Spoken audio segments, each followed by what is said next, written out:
انا بقالي اكتر من 48 ساعه بصور الحلقه بتاعت النهارده. كل مره اقول خلاص كفايه واروح قافل الكاميرا، ارجع افتح الكاميرا تاني واوصل الميكروفون تاني واقول لا دي معلومه نسيتها، في تفصيله سبتها. كل مره كنت بشتري كورس او اتعلم شرح مجاني او اشوف طريقه جديده كان بيجي في دماغي سؤال مهم جدا: امتى هقدر اجمع كل المعلومات اللي انا اتعلمتها دي طول حياتي واقدر اجمعها في مكان واحد، سواء في سلسله او في فيديو بشكل مجاني؟ النهارده وانا بصور الحلقه دي اكتشفت ان اجابه السؤال ده خدت مني وقت اطول بكتير جدا مما كنت اتوقع. لكن الغريب اللي انت مهم تعرفه، انا مش بقالي 48 ساعه بصور وبشرح في طريقه وخلاص. انا عندي دلوقتي منتج من امازون انا اخترته وقررت ان انا هبيعه، وعندي عموله 8%، وقدامي اختيارين: الاختيار الاولاني ان انا اديلي فرصه واستنى حد يشتري بالصدفه، والاختيار الثاني يا اما اصنع انا الفرصه بايدي. وده بالظبط اللي هنحاول نعمله النهارده. ولكن هيكون لسه في سؤال: هل فعلا هنقدر نحول مجهود السنين اللي انا اتعلمته في الكورسات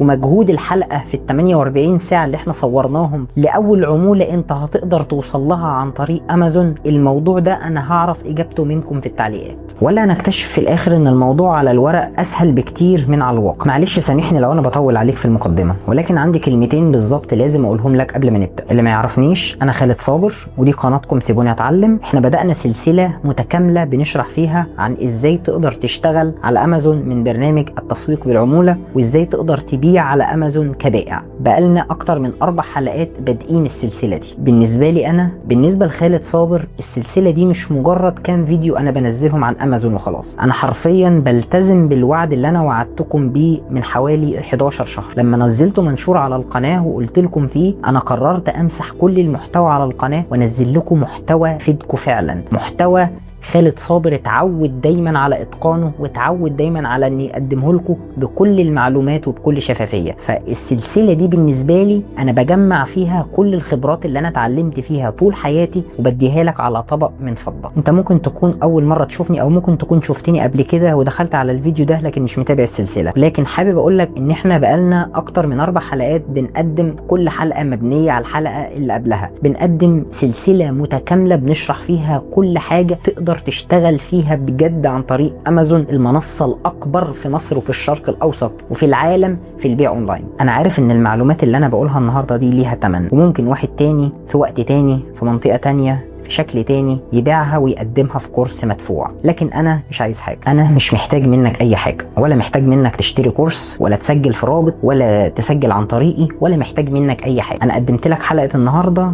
بكل حب وود من غير ولا مليم، مش عايز منك اي حاجه، وهفضل اكمل السلسله من غير ما اطلب منك اي حاجه. لو حسيت فعلا ان انت استفدت من السلسله دي، لو حسيت ان انت اتضاف لك معلومه ما كانتش عندك، لو حسيت فعلا ان احنا بنضيف قيمه حقيقيه للمحتوى العربي، ما تحرمناش من الدعاء. كفايه دعوه واحده في التعليقات هتحسسنا فعلا بقيمه اللي احنا بنقدمه. بالنسبه لي الكام كلمه اللي انت هتكتبهم هي بالدنيا وما عليها. يلا بينا وخلينا نشوف هل فعلا نقدر نحصل على اول عموله على امازون مصر ولا لا. يلا بينا. بسم الله الرحمن الرحيم، والصلاة والسلام على طه الأمين سيدنا ونبينا محمد عليه أفضل الصلاة وتم التسليم. ازيكم يا شباب؟ يا رب تكونوا كلكم بخير وبصحة وبعافية. طيب النهاردة احنا هنتكلم في الفصل الأول. قبل ما نخش في حلقة النهاردة، بإذن الله المحتوى اللي انت تتفرج عليه ده فعلا له ثمن، يعني لازم تبقى فاهم ومقدر وعارف قيمة كويس قوي ان الكلام اللي احنا هنقوله النهاردة ده بيبقى في كورسات مدفوعة وله ثمنه. فعلى الأقل على الأقل على الأقل لازم تبقى بتعيرني انتباهك وانت بتتفرج عليا وبتركز معايا في التفاصيل اللي انا بقولها، لان هي فعلا هتكون فرصة حقيقية ليك ان انت ان شاء الله تشتغل اونلاين. في البداية في الفصل الاولاني قبل ما نبدأ هنبيع ايه وليه. طيب في البداية احنا قبل ما نبدأ اي خطوة في الحلقة دي في حاجة مهمة جدا لازم نحددها. ايه هي؟ احنا هنحاول نبيع ايه؟ لان اكبر غلطة ممكن يعملها اي حد شغال في الافيليت ماركتنج او في التسويق بالعمولة على امازون او على اي موقع ماركتنج، انك تبدأ على طول تروح عامل صفحة على الفيسبوك وبعد كده تروح مصمم صور وتعمل اعلانات، وبعد كل ده تكتشف ان المنتج اللي انت اشتغلت عليه وبنيت عليه كل ده لا يصلح اصلا لعملية البيع. فاحنا في الحلقة اللي فاتت اخترنا منتج قلنا ان هو مناسب لان احنا هنبدأ نشتغل عليه، هو منتج زيت السيارات من شركة توتال انرجيز. وقلنا ان المنتج ده بيحقق المعادلة الصعبة لان المنتج سعره رخيص، وفي نفس الوقت احنا هنستغل ان شركات السيارات رفعت سعر الزيوت بفرق كبير عن المنتج ده، وبالتالي احنا هنعرف نستغل القيمة مقابل السعر. احنا في الحلقه اللي فاتت اخترنا منتج زيوت السيارات واشتغلنا على الفكره، وان احنا مش بندور على منتج وخلاص، احنا بندور على منتج عنده عميل واضح ومشكله واضحه. يعني عندي منتج، المنتج ده مش لسه انا هدور على مين ممكن يشتريه، لا احنا عندنا منتج عميله معروف. عميل المنتج بتاعنا هو صاحب سياره او مركز صيانه بيستخدم زيوت السيارات، فاذا العميل اصبح موجود بالنسبه لنا. فخلينا نرجع خطوه ونسال مين الشخص اللي ممكن يشتري المنتج ده. عندنا مثلا واحد عنده عربيه وبيحتاج يغير زيت بشكل دوري، ولقى ان زيوت السيارات زي شركات سين وصاد غلت اسعار زيوت السيارات بشكل كبير جدا، فاصبح بيدور على بديل افضل بسعر يكون مناسب. طبعا الفئه الثانيه من الناس اللي مشتريه لسه عربيات وقدامهم خيارات كتير جدا لزيوت السيارات ومش عارفين انهي افضل زيت يصلح للعربيه بتاعتهم. احنا كده بنستهدف شريحتين معينين. هنا بقى عندنا حاجه مهمه جدا، احنا مش بنبيع للشخص ده زيت، احنا هنكلمه عن المشكله اللي عنده، تمام، وبعد كده هنقدم له المنتج بتاعنا اللي هو زيت السيارات ده، وهو يعتبر احد الحلول الممكنه لحل المشكله بتاعته. يعني ايه؟ يعني انت عندك مشكله في ارتفاع سعر الزيت، احنا وفرنا لك زيت بسعر كويس وامكانيات ممتازه وفي نفس الوقت سعر منخفض. طيب ودي نقطه هتكون فارقه جدا لما نبدا نعمل محتوى ونشتغل على الاعلانات في الحلقه بتاعت النهارده. وطبعا في حلقه النهارده احنا هنشتغل على قسمين. القسم الاولاني هو اللي احنا سبق وبدأناه في الحلقه اللي فاتت، اختيار المنتج اللي احنا اخترناه الحلقه اللي فاتت، هنكمل عليه وهنكمل على كارير وهنبتدي نشتغل عليه. ده بالنسبه للشق الاولاني. الشق الثاني هنكمل الشغل الاساسي بتاعي اللي هو انا شغال فيه اوريدي بالتسويق بالعموله، واوريك ازاي عمليا هنعرف نعمل اعلان ممول، وازاي هنعرف نبيع المنتج بتاعنا ونجيب عميل بشكل حرفيا واقعي وحقيقي 100%. فاحنا خلينا نبتدي من حيث انتهينا، تمام، عشان ما نبتديش من الصفر من جديد. خلينا نبدا من حيث انتهينا الحلقه اللي فاتت. الحلقه اللي فاتت احنا اخترنا اوريدي زيت توتال انرجيز كوارتز، وقلنا ان احنا هنشتغل على المنتج ده، وقلنا ان المنتج ده جمع كل المميزات اللي احنا عايزينها وبعد وتلافى عن كل العيوب اللي احنا مش عايزينها. قلنا ان المنتج عليه اوفر كويس جدا 16%. قلنا ان سعر العمولة بتاعتنا على كل مبيعة حوالي 8% من سعر المنتج، يعني حوالي لو حسبنا حسبة بسيطة 8% من 1200، يعني تقريبا هناخد 100 جنيه من كل عملية بيع. وقلنا كمان ان المنتج ده يعتبر من البيست سيلر او من الاكثر مبيعا. وقلنا كمان ان المنتج ده هو البائع بتاعه والمخزن بتاعه هو امازون، وبالتالي انا عندي انليمتد للكمية بتاعة المنتج عندي كمية غير محدودة، وبالتالي اقدر اشتغل على المنتج براحتي. وقلنا ان المنتج من شركه موثوقه اللي هي شركه توتال انرجيز، وبالتالي هقدر يكون عندي ثقه بيني وما بين العملاء بتوعي. وقلنا كمان ان الديسكريبشن او الوصف بتاع المنتج كويس جدا. وقلنا ان المنتج ده معتمد من شركه فولكس فاجن اللي هي شركة السيارات الألمانية، وإن المنتج مناسب لكل السيارات وخصوصا الأمريكي والياباني والأوروبي والصيني، وبالتالي أنا أعرف أشتغل على المنتج لأن المنتج هيكون له قاعدة جماهيرية كبيرة. وقلنا طبعا الريتس أو الكومنتس بتاعت المنتج كويسة جدا، والريت بتاع المنتج 4.4 من 5، يعني المنتج صالح بكل المعايير ان انا اشتغل عليه. خلينا نبدأ من حيث انتهينا. كده احنا خلاص بما ان احنا اخترنا المنتج، خلاص احنا كده جاهزين نبدأ نتوكل على الله. احنا عشان نبتدي نشتغل على المنتج ده هيقابلنا اولى المشاكل الخاصة بعملية البيع. اولى المشاكل هي الماركتينج او التسويق. هنبيع المنتج ده فين؟ عشان اعرف ابيع المنتج لازم الاول احدد الشريحة بتاعة المنتج ده، هل هي موجودة على فيسبوك، على انستجرام، على تويتر؟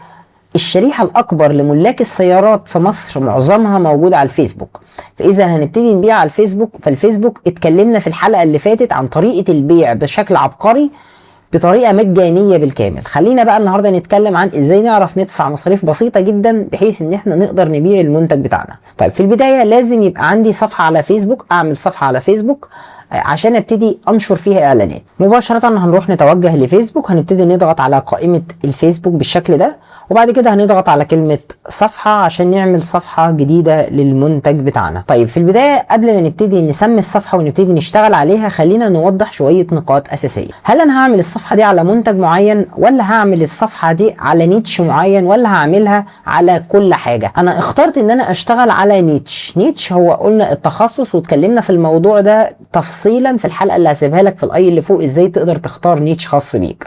فاحنا هنشتغل على نيتش، مش هنشتغل على منتج معين او مش هنشتغل على كل حاجه، هنشتغل على نيتش.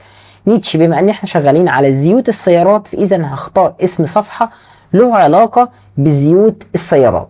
يعني ممكن اسمي مثلا الصفحه بتاعتي مثلا خالد اويلز، خالد للزيوت مثلا، ماشي. ونشوف الصفحه بتاعتي ايه دنيتها. تمام، الاسم اقدر استخدمه كعلامه تجاريه. في الفئه المطلوبه انا عندي زيوت السيارات هي الفئه المستهدفه او قسم التشحيم، فهكتب له في الفئه مثلا كلمه زيوت ونشوف هيطلع لي ايه. هتلاحظ ان عندي حاجه اسمها خدمات زيوت وتشحيم وفلاتر. هبتدي اختار في الفئه المطلوبه دي. تمام، فبعد ما حددنا الفئه المطلوبه ممكن اكتب السيره الذاتيه، وهي الديسكريبشن، خلينا نقول الديسكريبشن اللي بكتبه عن النشاط بتاعي. عشان اعرف اكتب سيره ذاتيه احترافيه ممكن اروح لتشات جي بي تي واخليه يساعدني. هروح لتشات جي بي تي وهقول له اكتب لي وصف مصغر لصفحه فيسبوك تجاريه لبيع زيوت السيارات، واسم الصفحه خالد اويلز مثلا. تمام، واضغط على انتر بحيث ان هو يبتدي يكتب لي وصف احترافي اقدر استخدمه. زيوت السيارات اصليه تحافظ على اداء موتورك وتطور عمره. اختار الزيت المناسب لسيارتك بثقه وجوده مضمونه. بيع وتوصيل واستشارات لاختيار الزيوت المناسبه. خالد اويلز، حمايه اقوى، اداء افضل. كويس قوي. ممكن استخدم الديسكريبشن بالشكل ده، عجبني بصراحه. وابتدي اروح اتوجه لفيسبوك وابتدي احطه في السيره الذاتيه، وهلاحظ ان الوصف عندي نزل بالشكل اللي انتم شايفينه ده. بعد كده اضغط على كلمه انشاء الصفحه بالشكل ده. طبعا وانا بضغط على كلمه انشاء الصفحه خدت بالي من غلطه انا ارتكبتها جوه الفيديو. طبعا انا ضفت حرف اي زياده. كلمه خالد اويلز، كلمه اويلز ما فيهاش اي. اكيد في ناس خدت بالها، بس انا مش هشيل الجزء ده في المونتاج، هتعمد ان يكون موجود عشان اوريك ان عادي كلنا ممكن نغلط. ولكن اهم حاجه تصلح الخطا. ما ينفعش تسيب الصفحه باسم ليه علاقه بالنيتش بتاعك مكتوب غلط. يعني لو انت غلطت في حرف ما ينفعش تسيب كلمه اويلز مكتوبه غلط. تمام، هضغط على التالي بعد ما اعدلها. هنا بيقول لي المفروض ان انت تحط شويه داتا خاصه بيك، زي جهه الاتصال، عايز موقع الويب الخاص بيك لو انت هتشتغل مثلا على موقع ويب. لو انت عندك متجر على امازون شغال عليه وفي منتجاتك ممكن تحطه هنا. لو انت ما عندكش متجر او ما عندكش موقع ممكن تسيب العلامه.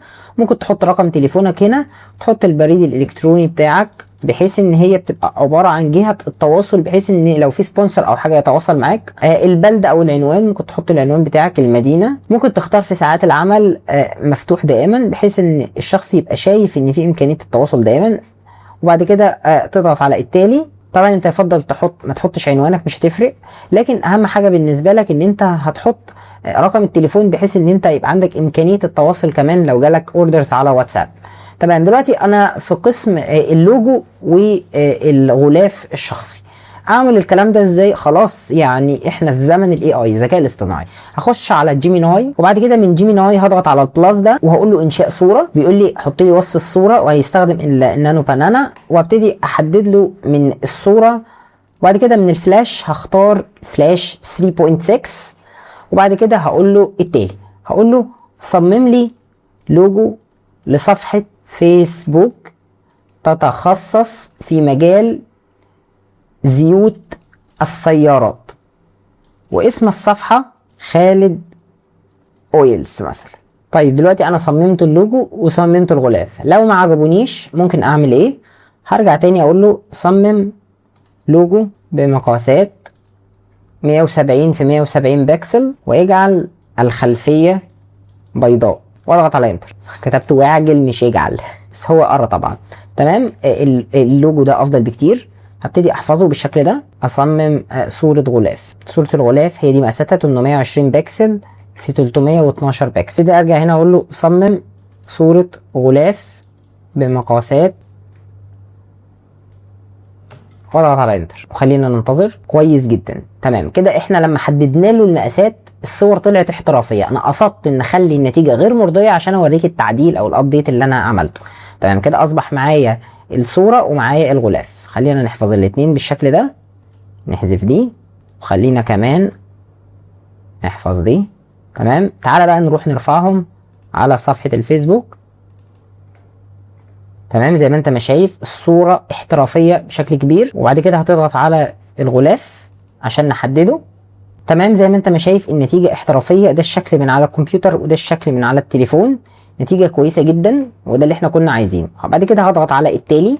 طبعا يفضل ان انت تحط رقم الواتساب بتاعك هنا، بحيث ان لما في اوردرات تجي لك لو انت عايز يكون التواصل عن طريق واتساب اسرع ممكن تحط رقم تليفونك هنا. انا هعمل تخطي وبعد كده هضغط على التالي وبعد كده هضغط على تمام. احنا كده جهزنا الصفحة بتاعتنا.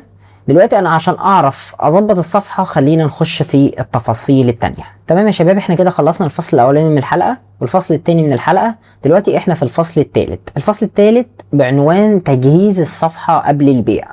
لو انت مفكر ان انت بعد ما تعمل صفحة فيسبوك هتروح تاخد المنتجات من على امازون ترميها في الصفحة وبعد كده تضغط على اعلان، هوب دبل كيك الاعلان هينتشر، فالموضوع هيبقى سهل والناس تبتدي تشتري. اي حد هيحاول يفهمك الكلام ده هيكون بيخدعك للاسف، لان في حاجة اسمها على فيسبوك وفي حاجة اسمها ما بين الناس نسبة الثقة. لازم الناس قبل ما بتفكر تشتري منتج، انت نفسك قبل ما بتفكر تشتري منتج من اي صفحة على الفيسبوك اونلاين، قبل ما بتفكر تطلب الاوردر بتبتدي تخش على بائع الاوردر، تخش على الصفحة اللي انت بتراسلها، تشوف هل الصفحة دي سبام ولا لا، هل في منتجات هي نشرتها قبل كده ولا لا، هل ده اول منتج اللي انت بتشتريه منها ولا لا، هل في تفاعل على الصفحه ولا لا، هل الناس اللي اشترت قبل كده قيمت الصفحه ولا لا. شويه معايير الناس قبل ما بتفكر تشتري بتحب ان هي تطلع عليها وتشوف. فاحنا لازم نعمل حاجه هنا اسمها كونتنت سيدنج، او في البدايه احنا عندنا صفحه لكن الصفحه لوحدها مش هتبيع. لازم قبل ما اطلب من اي شخص انه يضغط على الاعلان ويخرج من فيسبوك ويروح لامازون، انا محتاج الاول ابني له سبب يخليه يثق فيا ويثق في صفحتي. علشان كده قبل ما نفكر نعمل اعلان احنا هنجهز شوية محتوى قبل ما نبدأ نعمل اعلان. يعني ايه؟ يعني انا محتاج انشر شوية منشورات، المنشورات دي هتخلي الناس تبتدي تثق فيا. هننشر في حدود 3 منشورات، ال3 منشورات هيمشوا بالتالي. يعني اول نوع من المحتوى هيكون محتوى مفيد، مش هنبيع فيه اي حاجة خالص. يعني ايه المنشور الاولاني؟ هذكر فيه معلومة مفيدة، معلومة مفيدة او خطأ شائع منتشر في المجال او النيتش اللي انا اخترته. انا اخترت نيتش السيارات وماكرو نيتش زيوت السيارات، فاذا انا اخترت هنا ان اتكلم عن معلومة مفيدة او خطأ الناس بتقع فيه. وليكن مثلا عشان نضرب مثال، معظم الناس اللي معاها عربيات لما بيحصل عملية تبخر للزيت بتاعها في الموتور بتبتدي تروح لميكانيكي، الميكانيكي بيقول له ده انت محتاج تتقل كثافة الزيت. ما بيعالجش المشكلة لكن بيليس عليها زي ما بنسميها باللغة الدارجة. هنتكلم بما ان احنا بنتكلم عن زيوت السيارات ان مفيش حاجة اسمها تغير اللزوجة، ولكن في حاجة اسمها انك تعالج العيب اللي ادى لتبخر الزيت، وان في اضافات على الزيت بتقلل تبخر الزيت. فاذا احنا في المنشور الاولاني الناس ابتدت تشوف ان احنا فعلا بنقدم معلومات قيمة يثقوا فينا على اساسها. طيب انا عشان اعمل الكلام ده بشكل احترافي هنرجع للجيميناي ونحدد له ونقول له اكتب لي بوست على الفيسبوك احترافي عن معلومات مهمة جدا بخصوص زيوت السيارات والأخطاء التي يرتكبها البعض في اختيار لزوجة زيت السيارة. ويجب أن يكون البوست يحتوي على معلومات مهمة جدا، وبالطبع يجب أن ترفق في البوست اسم الصفحة واضغط على انتر. خلينا ننتظر منه البوست. هل كل ما رقم لزوجة الزيت يكون اكبر يبقى الزيت افضل؟ الاجابة لا، من اكتر الاخطاء المنتشرة. فهو دي معلومة فعلا منتشرة جدا وخطأ كبير جدا. الكلام اللي انا كلمته من شوية اللي ليه علاقة باللزوجة، فهو كتب الكلام ده يعني ووضح ان الاخطاء الشائعة اللي ممكن تضر الموتور والكلام ده. ممكن طبعا انا ابتدي اخد البوست بالشكل ده، ابتدي او اضغط على نسخ الاجابه بالشكل ده واروح على الفيسبوك، اروح على صفحتي وابتدي اعمل بوست وابتدي انشر البوست زي ما هو كده. تمام. طبعا هو كتب لي اسم الصفحه هنا في الاخر. ممكن انا ابتدي اخد الجمله دي احطها كمان في الاول، واحطها كده تحت الجمله الرئيسيه، ما احطهاش في اول جمله عشان الريتش. وبعد كده هضغط على التالي وبعد كده هضغط على كلمة نشر. دلوقتي هو بيعمل عملية نشر. دلوقتي هو بينشر البوست، نشر البوست مش زي ما انت ما شفت كده. هتقولي طب هو هل انا عندي اصلا جمهور هيقرأ الكلام ده؟ اصبر وهتفهم، خليك معايا خطوة خطوة عشان تبقى معايا في الصورة. كده احنا نشرنا اول بوست زي ما احنا ما قلنا. كده محتاجين دلوقتي ننشر البوست التاني بعد حوالي نص ساعة. طب ليه؟ عشان انا مش عايز اوصل لفيسبوك ان انا سبام، انا عايز اوصل لفيسبوك ان انا شخص حقيقي. انا هنشر طبعا البوست التاني دلوقتي، ولكن انا بعلمك، لكن انت ما تنفذش اللي انا بعمله بالظبط، انا بفهمك بس. احنا محتاجين ننشر بوست تاني وبوست تالت. تمام. البوست التاني هيبقى عبارة عن سؤال انت هتطرحه على الناس اللي هتبتدي تخش صفحتك بعد كده. السؤال ده بيتلخص في التالي: ايه افضل زيت انت بتستخدمه لسيارتك؟ طيب السؤال ده انت هتستفاد بيه ايه؟ احنا هنستفاد بالسؤال ده ان احنا نعرف الجمهور بتاعنا ونعرف نوعية الزيوت اللي هم بيستخدموها. ولكن احنا عشان نكتب بوست احترافي احنا خلاص عرفنا ان احنا عايزينه. هرجع على شات جي بي تي وهقول له اكتب لي بوست ثاني عن ايه نوع الزيت اللي بتستخدمه في عربيتك. وبعد كده هنضغط على انتر عشان يبتدي يحط شوية معلومات بنفس الطريقة اللي احنا كتبنا فيها البوست الاولاني. ايه نوع الزيت اللي بتستخدمه في عربيتك؟ سؤال بسيط لكن اجابته ممكن تفرق جدا في عمر واداء موتور عربيتك. هل بتستخدم ايه؟ هيبتدي يحط اللزوجه 5W40 5W40 10W40 20W50، ولا بتختار الزيت على اساس ان الزيت تقيل احسن للموتور؟ الحقيقه ان نوع الزيت المناسب بيختلف من عربيه للتانيه. هيبتدي بقى يحط شويه ديسكريبشن. دلوقتي قول لنا في الكومنت نوع عربيتك، الموديل، السنه اللي بتصنع، الزيت اللي بتستخدمه، وهكذا. هناخد البوست التاني بالشكل ده وبعد كده نبتدي نعمل منشور. طبعا احنا هننشر البوست التاني بعد نص ساعه او بعد ساعه زي ما احنا ما حددنا. وبعد كده هبتدي اضغط على التالي، وممكن في البوست ده ابتدي ارفق صوره. يعني مثلا هروح اقول له اخد السؤال واروح على جيميناي هقول له صمم لي صوره مكتوب فيها ايه نوع الزيت اللي بتستخدمه في عربيتك. خلينا نشوف الصوره اللي هيبتدي يحددها لنا جيميناي بسرعه. انا بستخدم جيميناي عشان هو سريع شويه عن شات جي بي تي في التصميم. تمام. هو حدد دلوقتي اللوجو بتاعي في النص، الصوره بالشكل ده، ارفعها بالشكل ده، وبعد كده اضغط على التالي نشر. تمام. هو كده حدد لي البوست بتفاصيله. البوست الثالث من وجهة نظري لازم تكتب معلومة، المعلومة دي ليها علاقة بالمنتجات اللي انت بتبيعها، والمعلومة دي تفرق جدا مع الناس. يعني ممكن استخدم شات جي بي تي وهقول له هنا اكتب لي معلومة مفيش ناس كتير تعرفها عن بعض الزيوت المحلية. جيميناي راح كتب لي معلومة بيقول لي فيها ان الزيت المحلي الصنع في ناس مفكرة ان هو اقل جودة من الزيت المستورد، لكن في نقطة مهمة: مش كل زيت مكتوب عليه نفس درجة اللزوجة يبقى بنفس الاداء. يعني ممكن تلاقي ازازتين 5W40 لكن ما بينهم اختلاف كبير، وده طبعا بيبقى على حسب الاضافات واللزوجة بتاعت الزيت والكلام ده. فهبتدي اخد البوست اللي انا شايفه كويس جدا هنا وابتدي انشره على الفيسبوك بعد حوالي نصف ساعة من النشر، وابتدي اضغط على التالي نشر. كده انا نشرت الثلاث بوستات. كده انا يعتبر شبه جهزت الصفحة بتاعتي. تمام. كده انا نشرت 3 بوستات، بدأت انشر المحتوى، الصفحة بقى ليها شكل ومعالم الى الان. طبعا انت واخد بالك من حاجة مهمة جدا. اول حاجة عايز تكتبها لي دلوقتي في التعليقات ان ما كنتش كتبتها: يا خالد ان احنا الى الان ما بعناش اي حاجة خالص، يعني عمالين نعمل صفحة وننشر عليها كلام توعوي وكأننا قاعدين في ندوة تنمية بشرية. طب فين المنتجات بتاعت امازون؟ ما بعناش حاجه. بص، احنا دلوقتي بنبني رحله. يعني ايه بنبني رحله؟ بنبني رحله مكونه من اطراف. الطرف الاولاني ان الشخص لما يخش على الصفحه يشوف محتوى، وبعد كده يعرف الصفحه، وبعد كده بعد ما يعرفها يثق في الصفحة، بعد ما يثق في الصفحة يبتدي يشوف المنتجات، بعد ما يشوف المنتجات يبتدي يقارن بين المنتجات ويشوف المنتج الأصلح ليه، وبعد كده يختار المنتج ويطلبه ويشتريه، لأنه أصبح شايف أنه بيتعامل مع صفحة مهمة، مش مجرد صفحة عليها كم منتج بكم لينك والموضوع غير احترافي تماما. لا، هو شاف صفحة بمحتوى، بهوية، بتخصص. كل ده احنا عاملينه بشكل احترافي. دلوقتي الصفحة بقت جاهزة ان هي تستقبل الجمهور اللي عليها. لكن احنا عندنا مشكلة تانية: ازاي نخلي المنتج بتاعنا نفسه شكله يبقى جذاب ياخد العين؟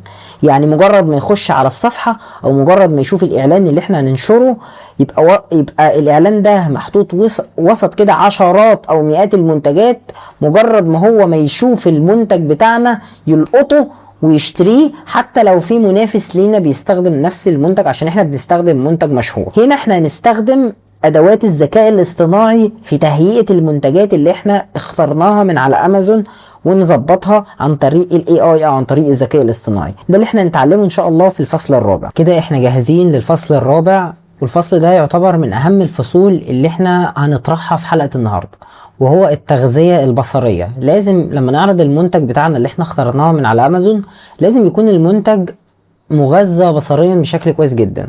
يعني مش مجرد نخش على امازون ونروح نجيب الصورة دي اللي هي الاساسية بتاعت المنتج، ونروح واخدين الصورة رافعينها على صفحة الفيسبوك بكلمتين كويسين وهوب نروح عاملين اعلان. الكلام ده كلام فارغ. لازم تكون الصورة مغذية بصريا لاقصى درجة ممكنة، لان خلينا نقول ان الميكانيزم بتاع تشغيل الاعلان على الفيسبوك بتعتمد على ان هو بيعرض المنشور بتاعك على ملايين الاشخاص.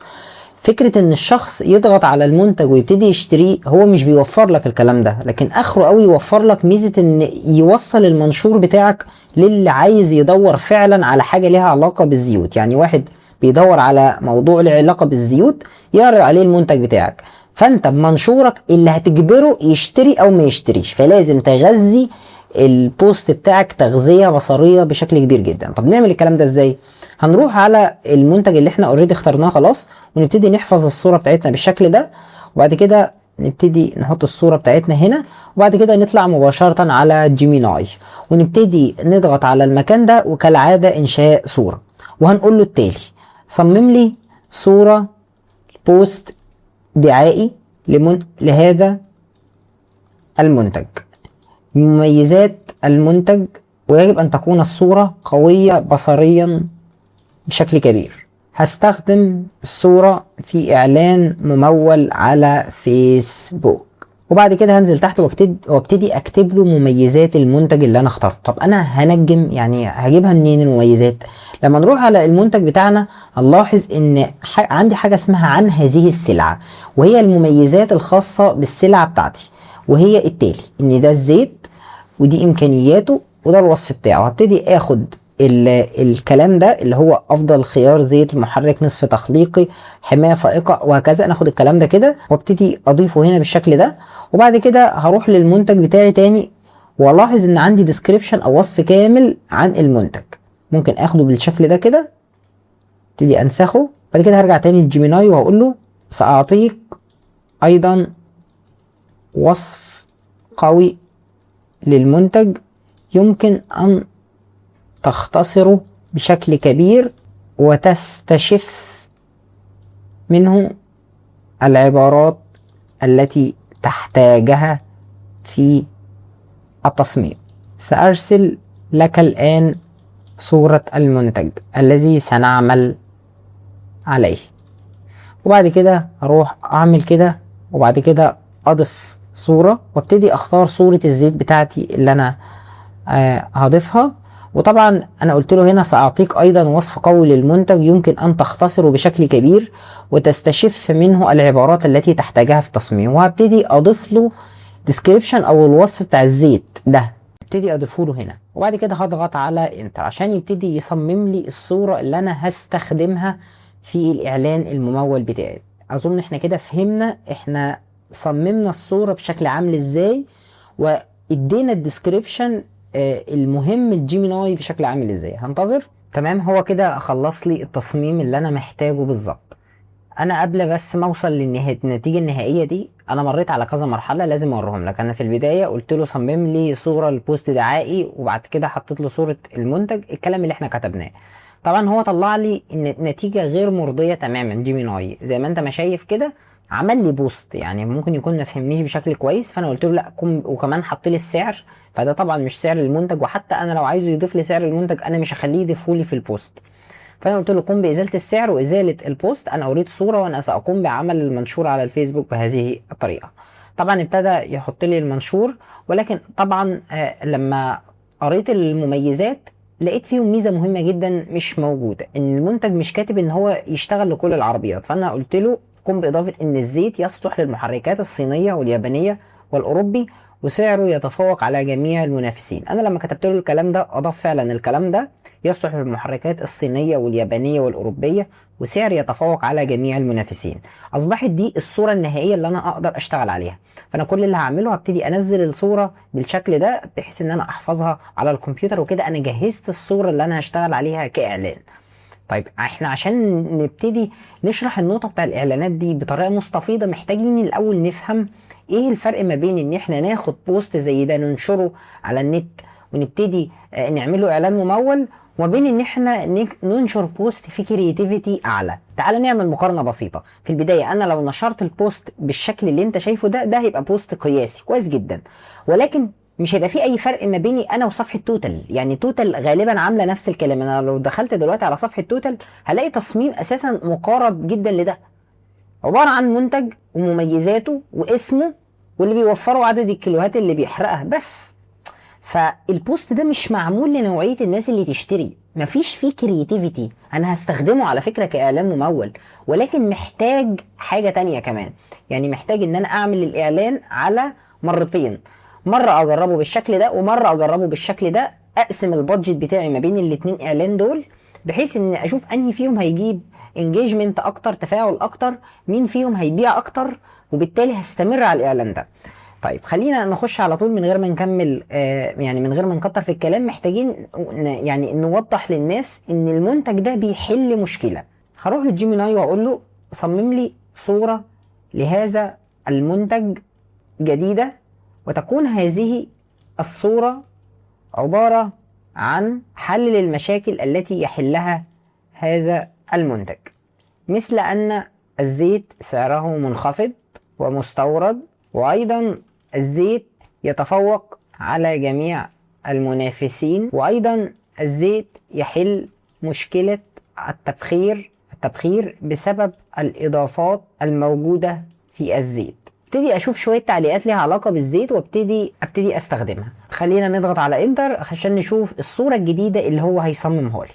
دلوقتي انا هبتدي انشر البوستين. طيب دلوقتي هو صمم لي صورة تانية، تمام. خلينا نشوف ونقارن ما بين الصورتين. الحماية المتقدمة لمحركات الانف في مصر، تمام.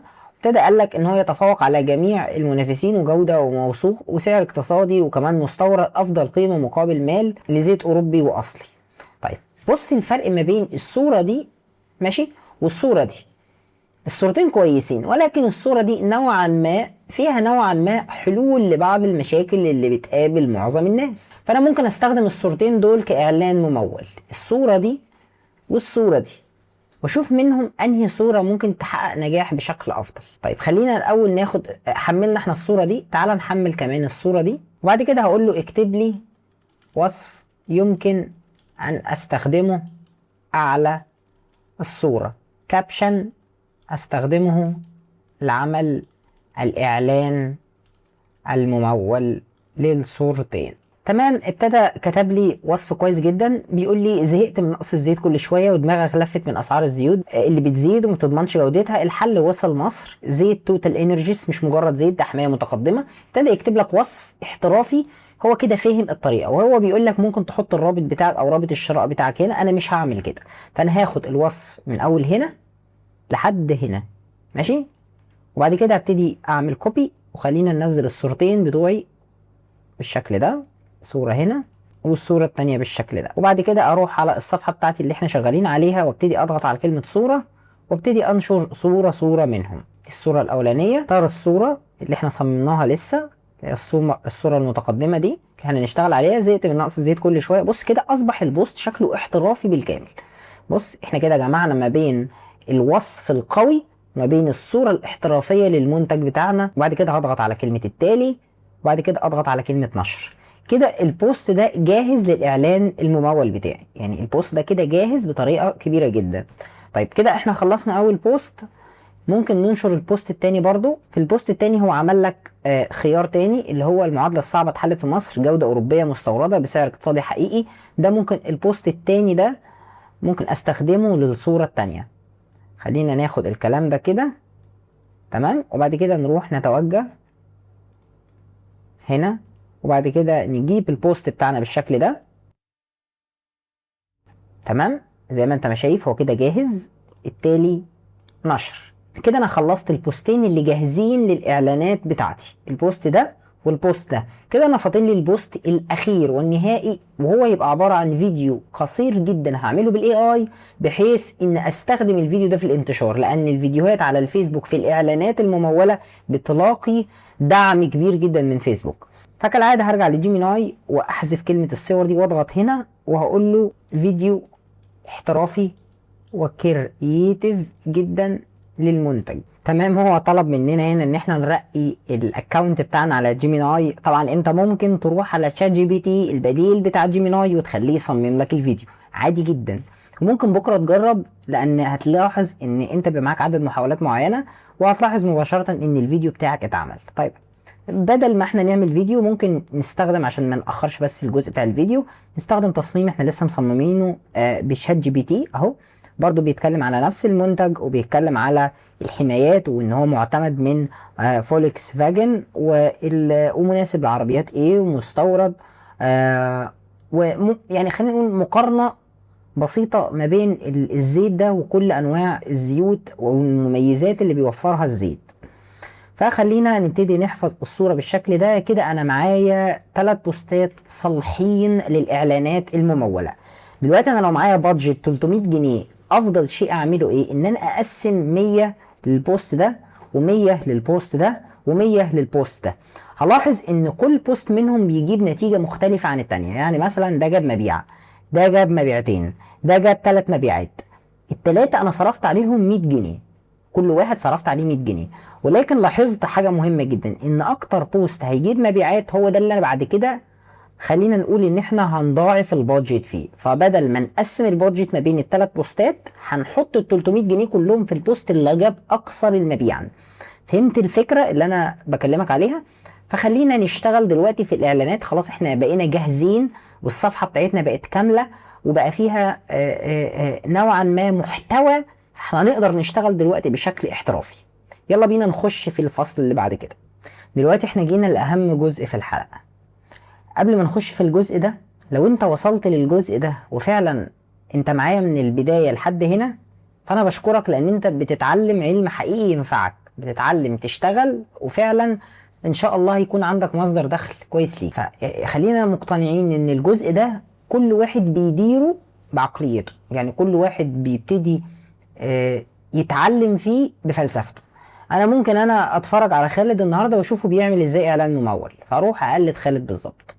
ممكن واحد تاني يتفرج يقول لا اصلا خالد ما عملش الاعلان الممول كما ينبغي ان يكون، ما تكلمش على نقطة الاستهداف بطريقة مميزة، فيبتدي يطلع من فيديو خالد يتفرج على واحد تاني بيشرح كل شيء عن الاستهداف. مين فيهم هيستفاد اكتر؟ لا، اللي راح يتفرج على الشخص اللي بيشرح الاستهداف بطريقة مفصلة يستفاد اكتر. ايه ده يا عم خالد، هو انت عايزنا نطلع من الفيديو بتاعك؟ لا طبعا، النهارده انا جاي اعلمك القشور اللي ليها علاقة بالاعلان الممول، القشور، العناوين الرئيسية. ولكن هيكون في حلقة مفصلة بالكامل او اكتر من حلقة كمان، لان موضوع الاعلانات الممولة هو موضوع كبير جدا ومحتاج علم وتعلم، لان الموضوع مش سهل. طيب خلينا كده نقول ان احنا اخترنا وليكن مثلا بوست معين من البوستات اللي احنا نشتغل عليها، وليكن مثلا البوست ده، ونبتدي او البوست ده، ونبتدي نضغط على كلمة ترويج. كده كده لما نضغط على كلمة ترويج من جوه نقدر نختار البوست اللي احنا عايزين نشتغل عليه، وده عادي جدا اعمله. تمام، مجرد ما البوست اتفتح لنا بالشكل ده هنلاحظ ان الديسكريبشن او النص اللي احنا كاتبينه اللي هو النص اللي موجود على الديسكريبشن اللي هو موجود فوق، زي ما شايف كلمة اعلان ظهرت فوق، اسم الصفحة بتاعتنا واللوجو، وده البوست اللي احنا شغالين عليه. وعندي حاجة اسمها الهدف. الهدف من البوست ده في اكتر من حاجة ممكن اشتغل عليها. لو ضغطت على كلمة تغيير هيقول لي انت عايز تشتغل على ايه. تلقائي هي زيادة معدل التفاعل، يعني اجيب لايكس، اجيب كومنت، اجيب كومنتس، اجيب تفاعل، انجيجمنت بوجه عام. وده انا مش بفضله قوي، لان انا مش بنشر يعني منتج عشان عايز اجيب تفاعل او اعرف الناس عليه، انا عايز اجيب مبيعات. فعشان اجيب مبيعات انا ممكن اشتغل بحاجتين. اول حاجة تلقي المزيد من الرسائل بحيث ان انا اقدر اجيب ناس تشتغل، تمام. او عندي حاجة اسمها جذب المزيد من العملاء المحتملين. دول اتنين دول هم اللي انا هقدر اغير واختار ما بينهم، بحيث ان انا اقدر اجذب ناس تشتري، ناس فعلا حقيقية. فانا هغيرها لتلقي المزيد من الرسائل، وابتدي اضغط على حفظ. وممكن استخدم تلقي المزيد من المكالمات برضو اقدر اشتغل عليها، ولكن انا هنخليني في تلقي المزيد من الرسائل. وبعد كده هضغط على حفظ. ركز معايا عشان النقاط اللي انا جاي اكلمك عليها مهمة جدا. وبعد كده هننزل تحت خالص وهنسيبنا من الكلام اللي فوق ده خالص، ماشي. وبعد كده هنزل خالص كده لحد ما الاقي عندي حاجة اسمها الجمهور. الجمهور هو اهم حاجه بتبقى موجوده في الاعلان بتاعك. ليه بقى؟ لان في الجمهور انت تقدر تعمل حاجه اسمها استهداف. الاستهداف او الكاستم اودينس او العملاء المستهدفين هم اهم حاجه انت بتعملها وانت بتعمل الاعلان بتاعك. عندي حاجه اسمها تفاصيل الجمهور. انا لو اشتغلت قبل كده في اي وقت كان على اعلان ممول وابتديت جبت عملاء، فانا حفظت الجمهور بتاع العملاء بتوعي. يعني ايه؟ يعني انا مثلا جربت في حمله، في 2، في 3، في 4، على اكتر من، وكل حمله عملتها بطريقه معينه واستهدفت اماكن معينه، ففي حمله ضربت معايا ونجحت، انا اقدر احفظ جمهور الحمله دي، اقدر احفظ استهداف الحمله دي، عشان لما اجي اعمل بوست بعد كده واعمل له تمويل، ما ابتديش ادور بقى واقعد ادور على جمهور، لا خلاص اصبح معايا جمهور فاقدر احفظ الجمهور. الجمهور انا بحفظه ازاي؟ هشرح لك الكلام ده ان شاء الله بطريقه مفصله. طب انا لو عايز اعدل الجمهور ده، ببتدي اضغط على القلم ده، تفاصيل الجمهور بالشكل ده، عشان ابتدي احدد الجمهور. انت عايز تستهدف مين، الرجال ولا النساء؟ انا بختار الكل. ولكن انا لما ببتدي اشتغل على زيوت السيارات بوجه عام، انا بختار الرجال. ليه؟ لان مالكي السيارات من الرجال اكتر من النساء، تقريبا اكتر من 70%. طب هل النساء مش معاهم سيارات؟ معاهم، بس الستات مش هيبقى عندها جراءة ان هي تشتري زيت من على النت وتبتدي تحطه في عربيتها، فانا ساعتها هودي الاعلان بتاعي لغير مستحقه وهكون صرفت فلوس على الهوا. فانا هختار الاستهداف الصح. طيب تاني نقطة، العمر. مين اللي عنده الجراءة ان يشتري منتج من على النت خاص بالزيوت ويكون عنده عربية؟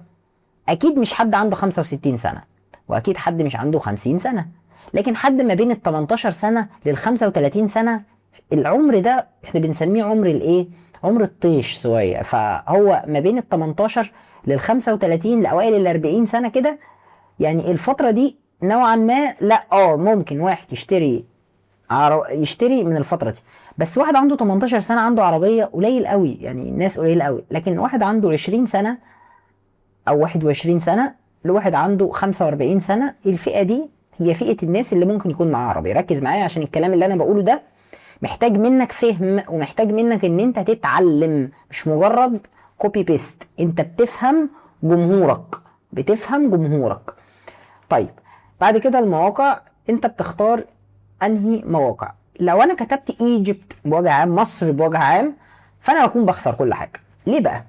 عندنا قاعدة ذهبية في التسويق بتقول ان انا لو كتبت الدولة بوجه عام، رحت كده حطيت الدولة بوجه عام، يعني القاهرة وجيزة وقليوبية ومنوفية وشرقية كتبت كل المحافظات، في ناس ما عندهاش فلسفة الشراء من على النت. ما اقصدش حاجة على فكرة والله، هي الفكرة كلها ان في ناس عندها جرائة الشراء من على النت وناس ما عندهاش. فانا مثلا لو رحت حذفت مصر من هنا وكتبت مثلا التجمع الخامس، ماشي، وكتبت هنا الزمالك، وكتبت مثلا مدينة نصر، ممكن اوسع الحيز بتاع الدايرة بتاعت الزمالك بالشكل ده، بحيث ان انا اشمل الزمالك بما حولها من شبرا الخيمة والتجمع برضو، عشان اشمل الاحياء بتاعت التجمع. تمام، والنيو كايرو والكلام ده. وممكن اكتب هنا مثلا مدينة نصر، اشمل بقى هليوبوليس وكل الاماكن اللي حواليها، الكلام الجميل ده كله. طيب هكتب كل الاحياء اللي انا شايف ان فيها ناس عندها فلسفة الشراء من على النت وتقدر تشتري من على النت. طب انا استفدت بقى ايه من الكلام ده؟ بص، انت استفدت من الكلام ده حاجات كتير جدا. اول الحاجات اللي انت استفدتها ان انت وديت الاعلان بتاعك للي مستحقه. يعني انت عندك بادجت 100 جنيه بس، فانت لازم تبقى متاكد كويس قوي ان على الاقل 85 جنيه من الاصل ال 100 جنيه بتاعتك دي راحت لناس عندها فلسفه الشراء من على النت بنسبه 100%. ومن ال 100 جنيه دي في 80 من 100 جنيه بتاعتك دي في 80 جنيه اتصرفوا لناس فعلا عندها نيه شراء الزيت من على النت او شراء الزيت من على النت.